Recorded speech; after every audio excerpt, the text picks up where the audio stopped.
Dominique, good evening to you. Rising tensions in this community have really turned this community into a tinderbox of aggravated and frustrated people as they have taken to the streets again tonight. Take a look at... Yeah, good morning, guys. It is actually Wednesday night here in Tokyo. And boy, it has been a huge day as we are now exactly 1 year out to the 2020 Summer Olympic Games in Tokyo. We're actually right outside the event where the official countdown clock is about to be unveiled. More on that coming up later on. Keith, it truly is a rainy, a dark and sad day here in Texas with a massive loss of life. This has been very difficult for the people in this community to see, but they've been stopping by. The trailer truck was found here right behind me, but now you can...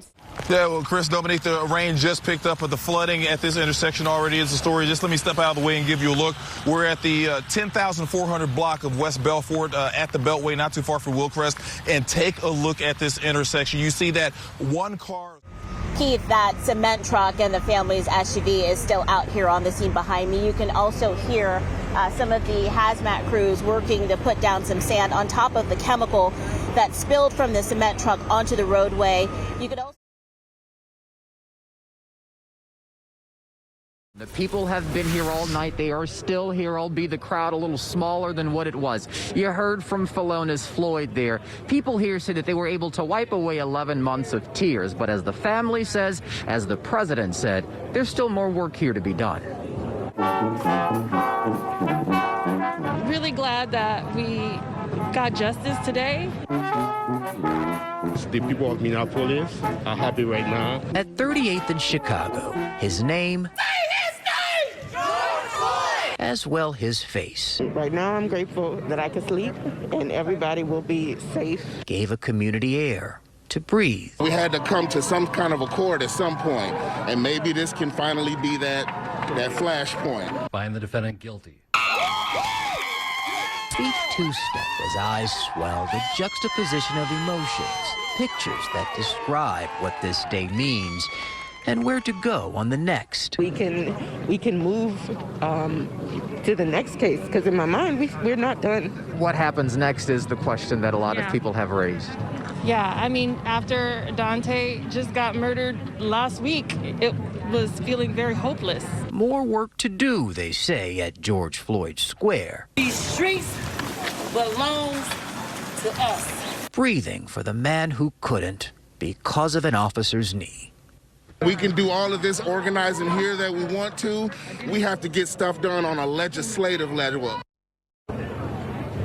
The gentleman there referring to the George Floyd Justice and Policing Act of 2020, which passed Congress, though still waiting for movement there in the Senate. Folks here saying that they're going to be a part of that conversation, pushing for the change that they say. And Chris, to put this into further perspective, Dante Wright, who was shot and killed in Brooklyn Center, suburb of the cities, his funeral is on Thursday. Back to you. Well, Keith, it really has been an emotional 24 hours here in San Antonio and in this community after yesterday's gruesome and tragic discovery. Right now, we are live outside one of the hospitals where 3 victims are still recovering. And of course, other hospitals are going and investigators are going through the painful process of identifying those bodies that did not survive. And that process is underway right now. Today, we mourn for those 51 immigrants who came to us to breathe that fresh air, but instead found death in the state of Texas. Tragedy striking Texas again. Our medical examiner's office has carried a heavy load over the last few weeks, from the Uvalde victims and now today. Dozens of migrants inside a sweltering semi-truck facing a tragic end. With dehydration and everything, the body eventually shuts down, and that is the unfortunate situation that we had with these patients last night. There are currently 51 bodies in the custody of the medical examiner. There are 39 of them are men, 12 of them are women. Potentially, some of them are under the age of 18. Officials say identifying the dead will take time. And because victims are from other countries, releasing information is a complex situation. It'll take at least several days, if not longer than that. And then the information of their findings will have to be given to the consulates, and then the consulates will take it from there. Now, more than 20 victims have been identified as Mexican nationals, and the Mexican government has announced that it will help those families to help get those bodies back to Mexico and their respective countries as well. We also know as part of the investigation, 3 people are in custody at the time, including the driver of that 18-wheeler. Now, all day long, we have been at that site where that trailer was. That trailer has been removed, and it is now a memorial where several people have stopped by to leave flowers, to leave candles, to leave crosses, and pay tribute to those victims. Porque en cierto modo nos identificamos porque pues nosotros también llegamos a este país con ganas de salir adelante. That woman there that we met, her name is Fabiola, and she says there in Spanish that she can identify with those victims because she wants to come here just like they wanted to come here for a better life. They desired that better life for themselves and for their family members. Now, many people are really praying for those families as they get word as to if their family members were inside that truck or if they're hospitalized. As we mentioned, it's very difficult to identify them at this time, but that sympathy extends all the way to Houston. Is it safe to assume that there are guns pointed right here where we're standing? We know that there are guns pointed right where we're standing. Seeing Kim Jong-un's communist flag flying, our crew enters a place few ever go. The United Nations allowing a rare Olympic glimpse into the realities and the dangers at the DMZ. Before entry, we are made to wear armbands identifying us as journalists, signing this paper warning us of the possibility of injury or death as the result of enemy action. Boarding a bus for the first time of many rides, we are told there will be absolutely 0 pictures taken of that whatsoever. Does everybody understand me? Cameras off, we traverse places where the UN says landmines are often heard exploding in the distance. We see the infamous Bridge of No Return at the military demarcation line and see cameras recording our every move. And we hear this. Propaganda from Kim Jong-un's so-called propaganda village. The music idolizes Kim Jong-il and Kim Jong-un to be great leaders and invites the villagers of Taesongdong, as well as the rest of the Republic of Korea, to defect to this so-called city of paradise. Propaganda village is mostly fake. We know this. The windows and doors are actually painted on all these buildings. We stand in the spot where a North Korean soldier defected in November, seeing but not allowed to photograph bullet marks from gunfire during that defection. We too are at risk. You are under machine gun fire and very close observation by North Korea. These buildings literally sit on the line between democracy and communism, and only from inside can an American cross the line, heavily guarded and for just 90 seconds. Please refrain from taking any further photographs. Once again, our cameras are ordered off as we are ushered out, having been at the forefront of an icy world conflict during a time when the games of the 23rd Winter Olympics strive to thaw the chill between countries. Man, I thought we were going to be super busy while we were in Tokyo. I had no idea how beautiful and serene this was going to be. I could sit here and eat this green matcha ice cream all day. But hold up, we got a lot to show you.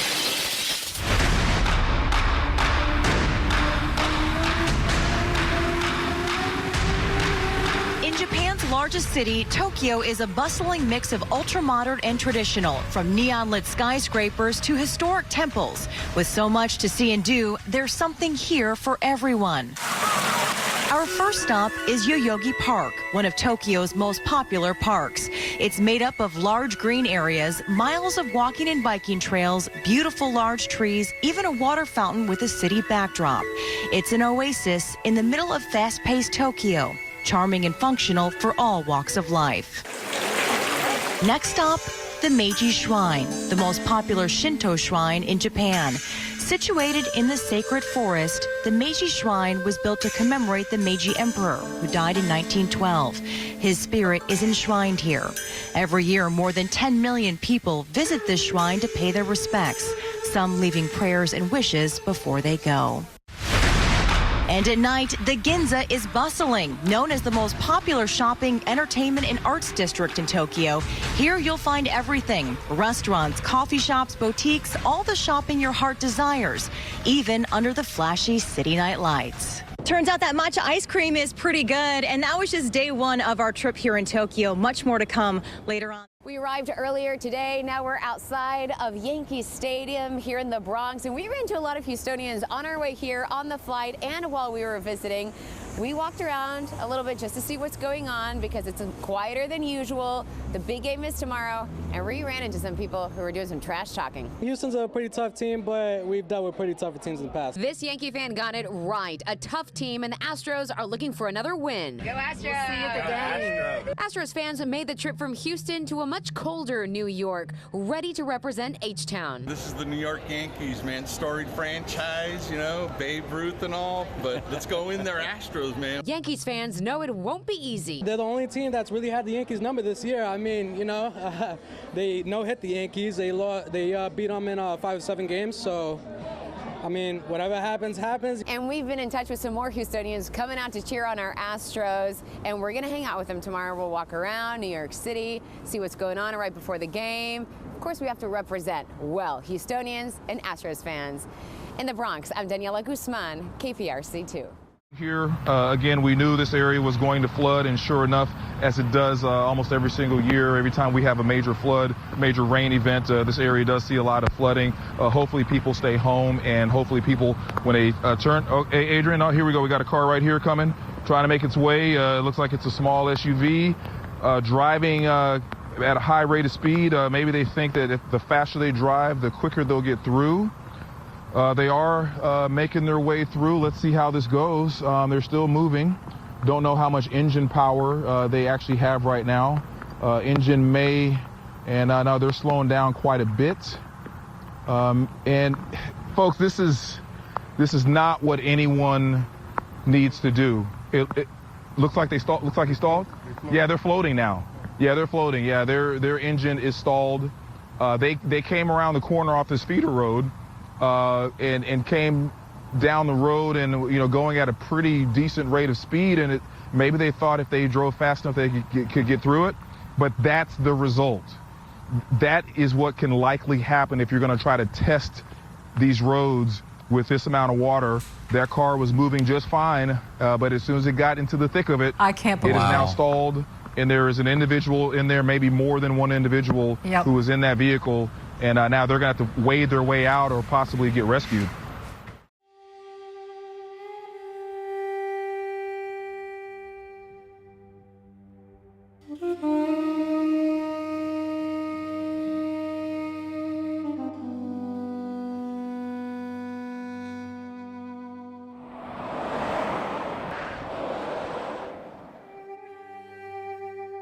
Wow, I mean, it's my first visit and it's overwhelming. John Sisko admits he had no idea what to expect.